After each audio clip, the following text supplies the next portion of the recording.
الشيطان الرجيم بسم الله الرحمن الرحيم سورة أنزلناها وفرضناها وأنزلنا فيها آيات بينات لعلكم تذكرون صدق اللہ العلی العظیم۔ اس سورت کا نام سورہ نور ہے اور اس میں اللہ تعالیٰ نے معاشرے کو سدھارنے کے احکام ذکر کیے ہیں کہ کس طریقے سے معاشرے کو پاک رکھا جائے اور معاشرے کی عورتوں کو پاک دامن رکھا جائے۔ اس سے پہلے جو سورت تھی سورہ مؤمنون، اس میں اللہ تعالیٰ نے آخر میں یہ بتایا تھا کہ لوگوں نے کیا گمان کر لیا، انما خلقناکم عبثا، کہ ہم نے ان کو بیکار پیدا کیا کہ اور ان کو ہمارے پاس واپس نہیں آنا ہے، یہ گمان کر کے رکھا ہے اور ہم ان نے کوئی احکام بھی نہیں دیے، یہ سوچ کے رکھا ہے۔ اس صورت میں جو ہے یہ بتا دیا نہیں، ان کا گمان جو ہے بالکل غلط ہے، ان کو ایسا سمجھنا نہیں چاہیے تھا، بلکہ ہم نے سب چیزوں کے لیے احکام بیان کیے اور اسی طریقے سے ہر چیز کا ہم نے ذکر کر دیا کہ کس طریقے سے زندگی گزارنی ہے۔ جس طریقے سے ایک بادشاہ اگر ملک چلاتا ہے تو اس کو اپنے ملک کے لیے کچھ آئین قائم کرتا ہے، وہ کچھ قوانین بناتا ہے تاکہ اس کا ملک قائم رہے اور اس کا ملک باقی رہے۔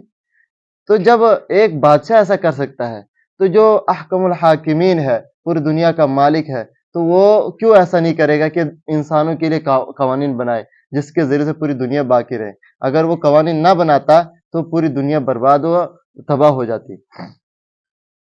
اس صورت میں کچھ احکام بیان کیے ہیں، حدود بیان کیے ہیں، ایک زنا کا حد بیان کیا اور اس کے بعد تہمت لگانے والے، اس کے بارے میں کسی پاک دامن عورت پر تہمت لگانا، اس کا حد بیان کیا۔ اسی طریقے سے اگر کسی مرد نے اپنی بیوی پر تہمت لگا دی تو اس کا کیا حکم ہے، اس کا ذکر کیا ہے۔ تو بعض دنیا والوں کو یہ باتیں چبھنے لگی اور ان کو لگنے لگا کہ جو اسلام جو ہے یہ سخت ہے، اسلام میں سختی کو سکھایا جاتا ہے، ظلم کو سکھایا جاتا ہے، اور وہ کہنے لگے کہ اسلام میں تو بے رحمی کو سکھایا جاتا ہے اور ایک انسان کو قتل کرنے کی وجہ سے دوسرے کو بھی قتل کر دیا جاتا، یہ تو خون پہ خون بہانا ہو گیا۔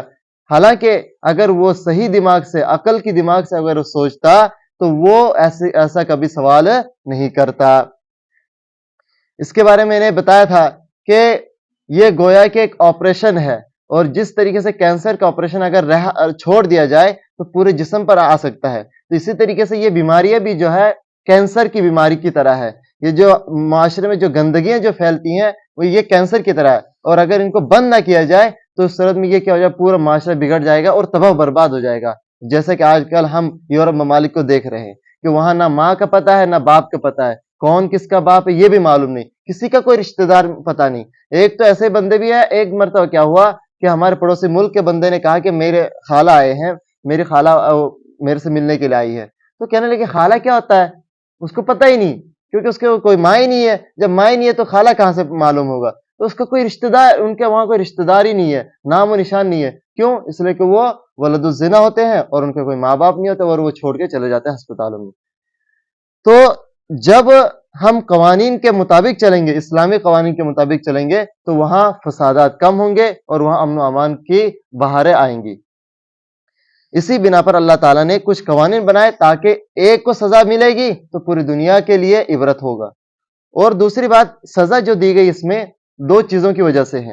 ایک یہ کہ کچھ لوگ جو ہوتے ہیں نا وہ بہیمیت ہو جاتے ہیں، ان کے اندر درندگی آ جاتی ہے اور ان کو مارنے کی وجہ سے سیدھا ہوتا ہے۔ جیسے مثال کے طور پر گدھے کو اگر نہ مارا جائے تو چلے گا نہیں، اسی طریقے سے کچھ ایسے بھی انسان ہوتے ہیں جن کو مار کی وجہ سے کام چلتا ہے، اور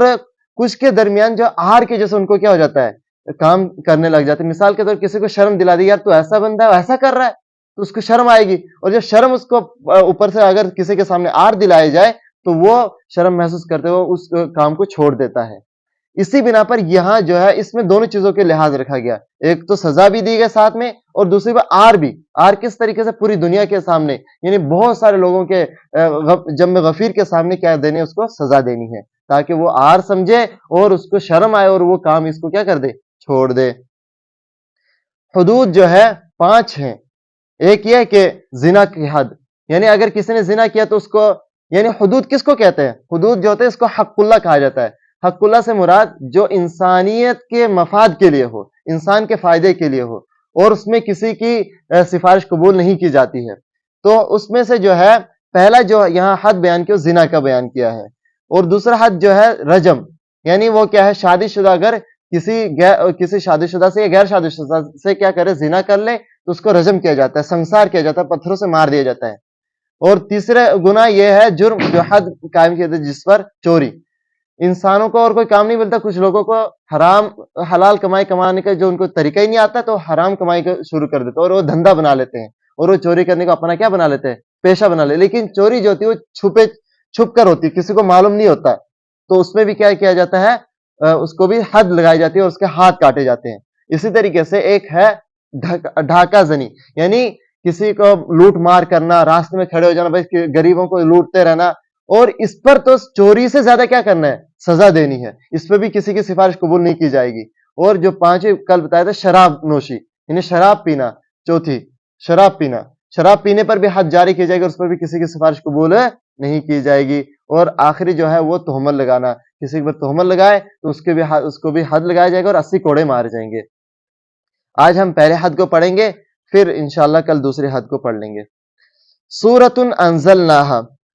یہ سورت ہے انزلناہا جس کو ہم نے اتارا، وفرضناہا اور ہم نے مقرر کیے، متعین کیے۔ انزلناہا قرآن کو اللہ تعالیٰ نے پورے کو اتارا، لیکن سورۃ انزلناہا کہہ کر کیوں کہا؟ اس سے صاف ظاہر ہے کہ اس سورت کی اہمیت بتانے کے لیے ہے اور کوئی وجہ نہیں ہے۔ اس سورت کی بڑی اہمیت ہے، اگر اس کو اپنی زندگی میں لائیں گے تو ہماری دنیا کیا ہوگی، صحیح سے گزرے گی، اور اگر دنیاوی زندگی گزارنے تو اس پر عمل کرنا ہے۔ وَفَرَضْنَاهَا اور ہم نے اس کے احکام کو مقرر کیے، وَأَنزَلْنَا فِيهَا آيَاتٍ بَيِّنَاتٍ اور ہم نے کیا کیا اس میں واضح آیتیں بیان کی، ایسا نہیں کیا کہ لوگوں کو سمجھ نہیں آئی، ایسے آیتیں ہم نے اس میں نازل نہیں کہ سب کو سمجھ آئے گا اگر کوئی سمجھنا چاہے، لَعَلَّكُمْ تَذَكَّرُونَ تاکہ تم نصیحت حاصل کرو، یعنی یہ نصیحت حاصل کرنے والوں کے لیے ہے اور کسی کے لیے ہے نہیں۔ الزانیۃ والزانی فاجلدوا کل واحد منہما مئۃ جلدہ، پہلا حکم نازل کیا، الزانیۃ والزانی زناکار عورت، والزانی اور زناکار مرد، فاجلدوا تم کیا کرو، کوڑے مارو، کل واحد منہما ان میں سے ہر ایک کو کوڑے مارو، کتنے مارنے ہیں، مئۃ جلدہ 100 کوڑے مارو، کوئی رحم نہیں کرنا ہے، 100 کوڑے مارنے، کسی کو 50 کسی کو 100 ایسا نہیں کرنا، بلکہ سب کو کیا کیا جائے گا، 100 کے 100 ہی مارے جائیں گے۔ یہاں ایک سوال پیدا ہوتا ہے کہ قرآن میں تو بہت ہی کم عورتوں کا ذکر ہوتا ہے، لیکن یہاں سب سے پہلے عورتوں کا کیوں ذکر کیا، زانیہ تو کیوں کہا، عورت کا کیوں ذکر کیا؟ تو اس کا یہ ہے کہ بسا اوقات اللہ کے نبی صلی اللہ علیہ وسلم صحابہ کرام آتے تھے اور عورتیں پوچھتے تھے ہمارا ذکر کیا جائے، وہ کہتے ہمارا بھی ذکر ہونا چاہیے۔ اس کو ہم دیکھتے سورہ احزاب میں 10 مرتبہ مردوں کے عورتوں کا ذکر آیا ہے، کیونکہ انہوں نے کہا تھا، اظہار کیا تھا، لیکن یہاں الگ سے ذکر کرنا، اور وہ بھی شروع میں چوری کے معاملے میں وہاں دیکھو والسارق والسارقۃ کہا ہے، یعنی عورت کا ذکر بعد میں ہے، تو وہاں بھی حد جاری کرنے کے لیے تو ذکر کر دیا، قابل رحم نہ سمجھے اس وجہ سے، لیکن یہاں کیوں؟ تو پہلی بات یہ ہے کہ سب سے عورت جو ذات ہوتی ہے وہ کمزور ذات ہوتی ہے، کوئی اس پر رحم نہ کھائے، اس بنا پر پہلے ذکر کیا۔ اور دوسری وجہ اس میں یہ ہے کہ عورتوں کی طرف سے زنا کا صادر ہونا یہ اس کی طرف سے غفلت ہے، اور اس کی طرف سے غفلت پیش کرنا ہے، اگر عورت اگر غافل نہ ہو تو ایسا کام ہو نہیں سکتا۔ اور تیسری وجہ یہ ہے کہ عورتوں کی ہی رضامندی سے یہ وجود میں آتا ہے، ایسے کبھی زنا جو ہے جب تک عورت رضامند نہ ہو تو زنا وجود میں نہیں آتا، وہ ریپ ہو جاتا ہے، اور جب ریپ کرتے تو اس صورت میں عورت رضامند نہیں ہوتی ہے تو اس صورت میں سزا صرف ایک کو ملے گی، عورت کو ملے گی نہیں، اور عورت کی ہی رضامندی کی وجہ سے کبھی تو اس کی طرف سے دکھاتی کہ بھائی آ جاؤ، خود ہی اپنی طرف سے پیش کرتی ہے، تبھی جا کے گناہ کیا ہوتا ہے، صادر ہوتا ہے، اس بنا پر عورتوں کا ذکر پہلے لایا۔ اس کے بعد کیا فرمایا اللہ تعالیٰ نے، وَلَا تَأْخُذْكُمْ بِهِمَا رَأْفَةٌ فِي دِينِ اللَّهِ اور تمہیں نہ پکڑے بہما ان دونوں کے بارے میں، رأفت نرمی، فی دین اللہ اللہ کے دین میں، اللہ کے دین سے مراد اللہ کے احکام نافذ کرنے میں، یعنی جو اللہ تعالیٰ نے حکم دیا کوڑے مارنے کا، تمہیں کہیں ان پر ترس نہ آ جائے اور تم اس کو نہ مارو، کم مار دو کسی کو، ایسا نہیں کرنا ہے، عورت ہے تو تب بھی 100 مارنے ہیں، مرد ہے تو کیا کرنا ہے، تب بھی 100 مارنے ہیں۔ ان کنتم تؤمنون باللہ والیوم الآخر تم آخر کرو گے کیوں ایسے؟ اس لیے کہ اگر تم ایمان لانے والے ہو، ایمان لائے ہو اللہ پر، والیوم الآخری اور آخرت کے دن پر، تبھی جا کے تم یہ کام کر سکتے ہو، ورنہ تمہیں کیا آ جائے گا، رحم آ جائے گا، کبھی تو اپنی بیٹی کو بھی سزا دینی پڑے گی، پھر کیا کرو گے، پھر بھی رحم نہیں کھانا ہے، پھر بھی کیا کرنا ہے،